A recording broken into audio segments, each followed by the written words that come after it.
Section 12.6 is systems of nonlinear equations. So here we're going to solve a system of nonlinear equations using substitution and elimination. All right, example 1, we're solving the system of equations. We've got 3x minus y equals negative 2. That's our first equation. And we have 2x squared minus y equals 0. That's our second. So our first equation, if we graphed that, what kind of a line would it make? Right, it'd be a straight line. So this is just going to be a line. But the second one, 2x squared minus y equals 0, that's, quadratic. So that's going to make a parabola.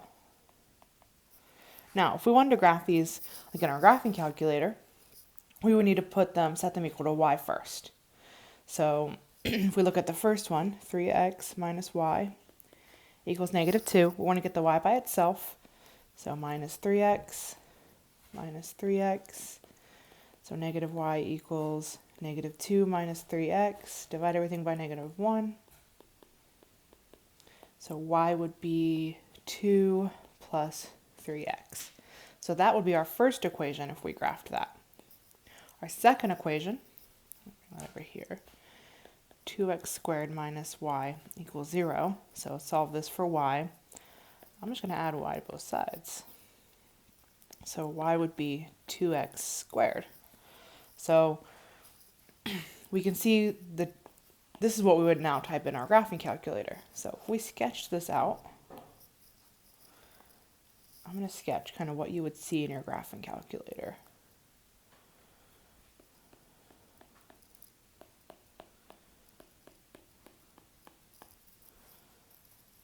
Let's see, so our first one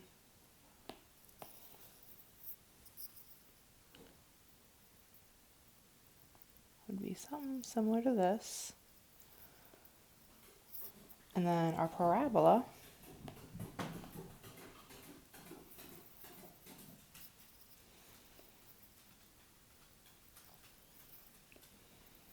is going to go like this.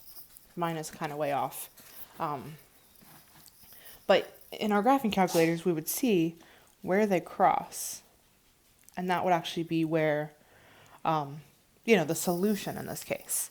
So we've got two solutions that would work. Let's go ahead and, well, you guys can go ahead and type it in your graphing calculator. You should get negative 0.5 and negative 0.5. And then 2, 8. That's what you should get if you type in your graphing calculator and you go second trace down to option 5, intersect. There's a video on how to do that as well. On the next slide, we're going to go over how to do this equation, how to solve this equation algebraically. All right, so example 1 continued. Here we're going to solve it algebraically. What I'm going to do, we went ahead and we solved our first one for y. And when we solved this for y, we got that y was 3x plus 2, or 2 plus 3x, same thing.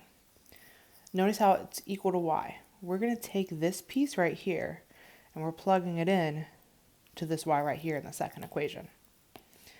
So we've got 2x squared minus 3x plus 2, make sure you use parentheses, equals 0. Distribute that negative across, so 2x squared minus 3x minus 2 equals 0. So now we're going to factor this. So with the AC method,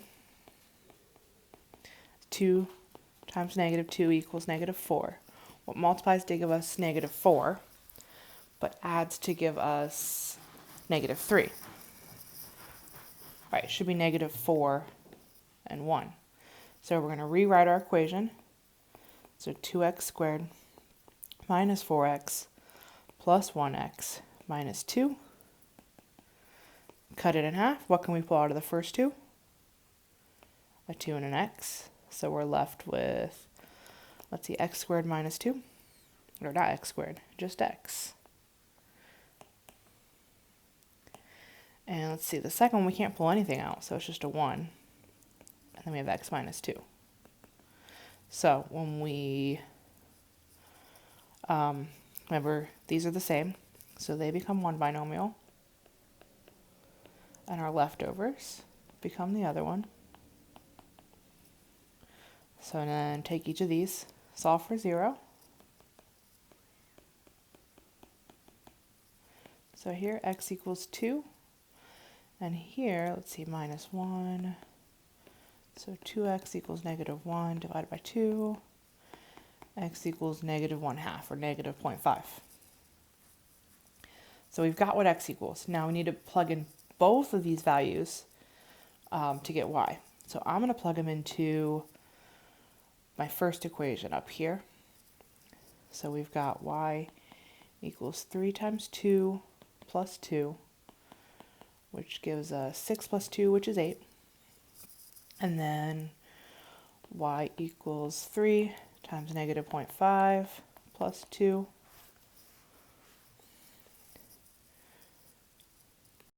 which gives us positive 1/2, or positive 0.5. So now final answer, write our two ordered pairs. So you got to make sure you keep things kind of together. So here we plugged in x, we got 8. So 2, 8 is one answer.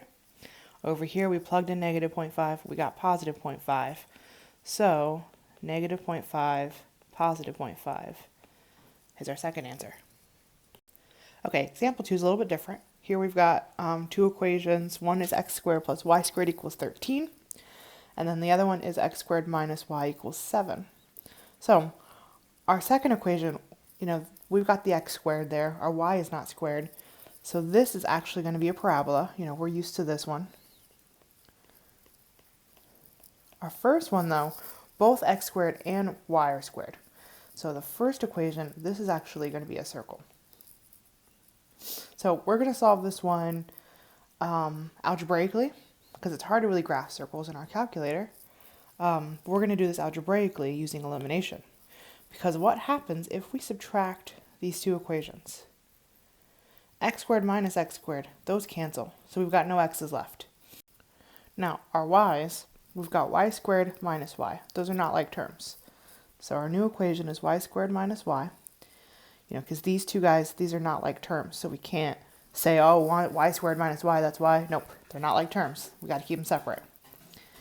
Equals, let's see, 13 minus 7, 6. So bring this 6 to the other side. Now we have a quadratic. We know how to solve these. We're just solving for y instead of x. All right, so here, what multiplies to give us negative 6, but adds to give us negative 1? Oh, positive 1. Do you see why it's positive? Y squared minus negative y, positive y. Almost missed that. So what multiplies to give us negative 6, but positive y? Right, it's got to be 3 and 2. So this will break up into y minus 2, y plus 3. So then y equals 2, and y equals negative 3. Now we're going to go ahead and start plugging these in. So, bring it up here. Let's plug in the y equals 2 first in our first equation. So we've got x squared. Actually, let's plug them into the second.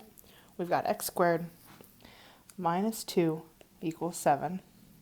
Add your 2 over to give us that x squared equals 9, which means when you take the square root, x equals 3 or x equals negative 3. So when y equals 2, we have two values here, 2 points. We have the point 3, 2, and negative 3, 2. So far those are our two solutions, but we're not done. All right, let's plug in y equals negative 3. So we've got x squared minus negative 3 equals 7, which is x squared plus 3 equals 7, or x squared equals 4. If x squared equals 4, then that means x, the square root of x, has to be 2 or negative 2. So that means when y equals negative 3, we have 2 more points. We have 2, negative 3, and we have negative 2, negative 3. So almost typically whenever you have like a circle for 1, you're going to check and see if you've got 4 points like we do in this one. So these are our 4 solutions.